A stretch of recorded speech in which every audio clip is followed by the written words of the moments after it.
Selamat pagi Bapak, Ibu, dan saudara-saudara sekalian. Mari kita siapkan hati kita untuk mendengarkan renungan firman Tuhan. Mari kita berdoa. Selamat pagi Bapa di surga, selamat pagi Tuhan Yesus. Terima kasih Roh Kudus untuk penyertaan-Mu sepanjang malam hingga pagi hari ini. Berilah kami telinga seorang murid, sehingga kami siap mendengar renungan firman Tuhan, sehingga berakar dengan kuat di dalam hati dan pikiran kami, sehingga menjadi pedoman hidup sepanjang hari ini. Dalam nama Tuhan Yesus, kami berdoa dan mengucap syukur. Amin.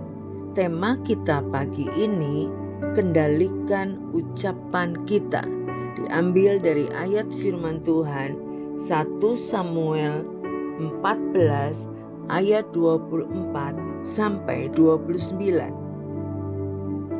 Ketika orang-orang Israel terdesak pada hari itu, Saul menyuruh rakyat mengucapkan kutuk.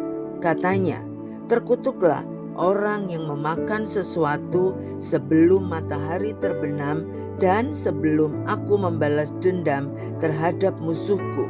Sebab itu tidak ada seorang pun dari rakyat yang memakan sesuatu."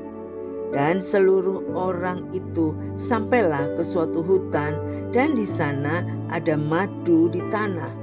Ketika rakyat sampai ke hutan itu, tampaklah ada di sana madu meleleh, tetapi tidak ada seorang pun yang menyedoknya ke mulutnya dengan tangan, sebab rakyat takut kepada sumpah itu. Tetapi Yonatan tidak mendengar bahwa ayahnya telah menyuruh rakyat bersumpah.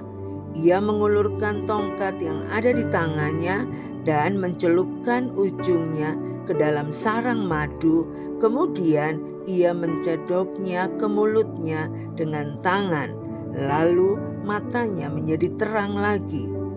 Dan seorang dari rakyat berbicara, katanya, "Ayahmu telah menyuruh rakyat bersumpah dengan bersungguh-sungguh.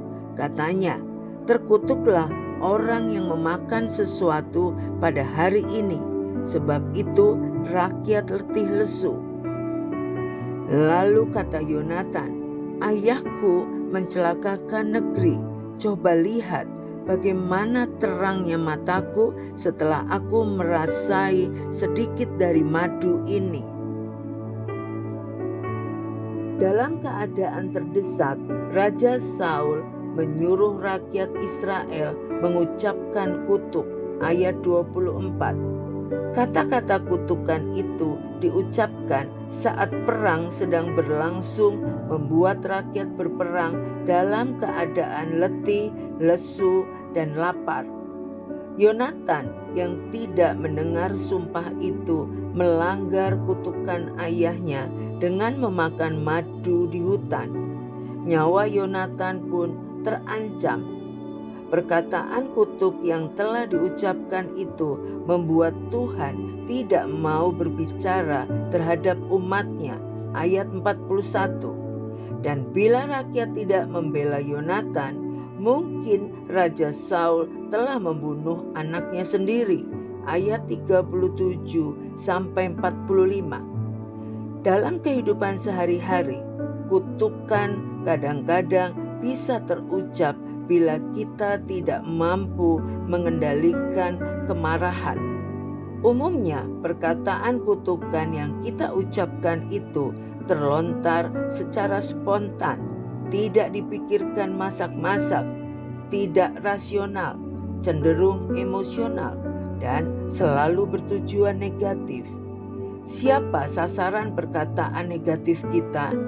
Bukankah mereka adalah anak-anak atau orang-orang yang ada di sekitar kita? Tidak ada hal baik yang dihasilkan dari perkataan kita yang buruk.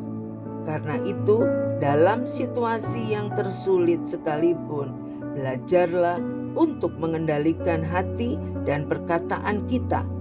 Dalam kondisi emosi yang tidak terkendali, kita acap kali mengucapkan perkataan yang negatif. Sumpah atau kutukan tidak hanya terdengar menyakitkan, namun juga melemahkan semangat orang yang mendengarnya. Mari berdoa seperti Daud. Awasilah mulutku ya Tuhan, berjagalah pada pintu bibirku. Mazmur 141 ayat 3. Hidup dan mati dikuasai lidah. Siapa suka mengemakannya akan memakan buahnya. Amsal 18 ayat 21. Mari kita berdoa. Terima kasih Tuhan Yesus untuk renungan firman-Mu pada pagi hari ini.